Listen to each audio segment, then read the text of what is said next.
नमस्कार, मैं हूं आपके साथ शिवानी शर्मा और आप देख रहे हैं चर्चा आज की। आप सभी का एक बार फिर से बहुत बहुत स्वागत है। वक्फ बोर्ड बिल पास होते ही बीजेपी विधायक ने सरकार से मांग किया मौलवी और मौलानाओं के संपत्तियों की जांच करे।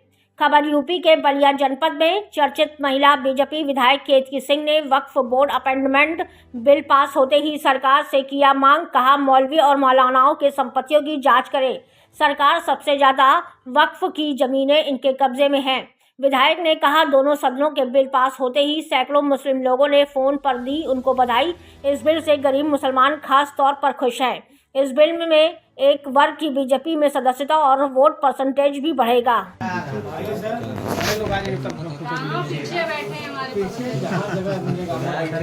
बैठे हमारे होने पर पहले ही लोगों के आ जाइए यहाँ आइए। सर्वप्रथम तो बधाई देना चाहूँगी इस देश के यशस्वी प्रधानमंत्री और गृह मंत्री श्रीमान अमित शाह जी को कि जिन्होंने एक कठोर कदम जो इस देश के लिए बहुत आवश्यक है वह उठाने में उन्होंने सही समय पर यह कदम उठाया।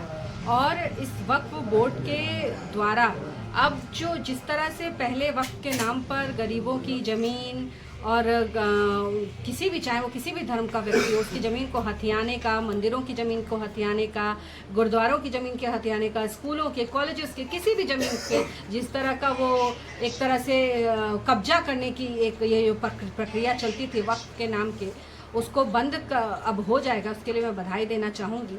और मैं ये भी देख रही हूँ कि इस बिल के बाद एक जो गरीब मुसलमान है, जो गरीब तबका है मुसलमान का, जिसको बरगलाने और बहकाने में ये मौलाना लगे रहते थे, मौलाना मौलवी, वो आज खुश है और वो कह रहा है कि नहीं, अब हमको लगता है कि हमारे पास जो सुविधाएं वक्फ के नाम पे हमको मिलनी चाहिए थी वो अब हमको हो सकता है कि वो हमको मिले, इसलिए वो आज खुश है। तो मैं बधाई देना चाहती हूँ। क्या कितने मुसलमानों का क्या फ़ोन आपके पास, कितने लोगों का फ़ोन आया है आपके पास जो मुस्लिम है और जो काफ़ी खुश हैं आप?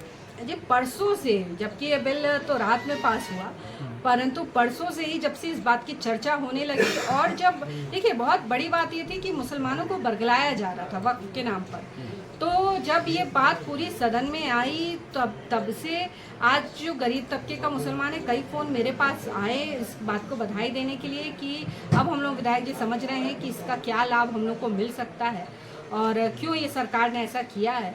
तो बहुत गरीब मुसलमानों में इस बात को लेकर खुशी है और हम सब भी बहुत खुश हैं कि चलो एट लास्ट जो समझाने के लिए हम लोग इतने साल से प्रयास कर रहे थे वो शायद अब उस तबके को समझ में आए। कितनी संख्या होगी मैडम कॉल आने का, फ़ोन आने का? जो मुझे तो अब मैंने तो काउंट नहीं किया है कितना है, परंतु है बहुत संख्या में आया है। और मैं उन सभी भाइयों को धन्यवाद करना चाहती हूँ, कहना चाहती हूँ कि भाई जाके और नीचे तक समझाओ कि ये आपके भले की बात है। नाराज कौन लोग हैं?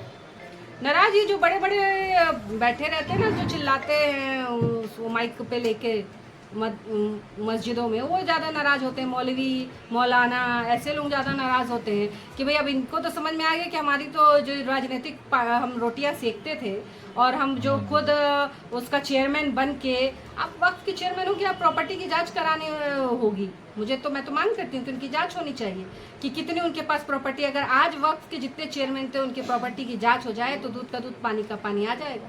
सबसे ज़्यादा ज़मीन का कब्जा इन लोगों ने वक्फ के नाम पे अपने अपने नाम पे कर रखा था, तो ये नाराज होंगे। ओवैसी जी भी बहुत तो जब पिछली बार भी सदस्यता जब हम लोग ने कराई थी तो हमारी पार्टी कहती है कि आप किसी को ये मत सोचिए कि वो आपके साथ रहेगा नहीं रहेगा, क्योंकि हमारी पार्टी इस देश की एकता के लिए काम कर रही है। हमारा राजनीतिक दूसरे हमारे पायदान पे है, पहला पायदान अपना देश है।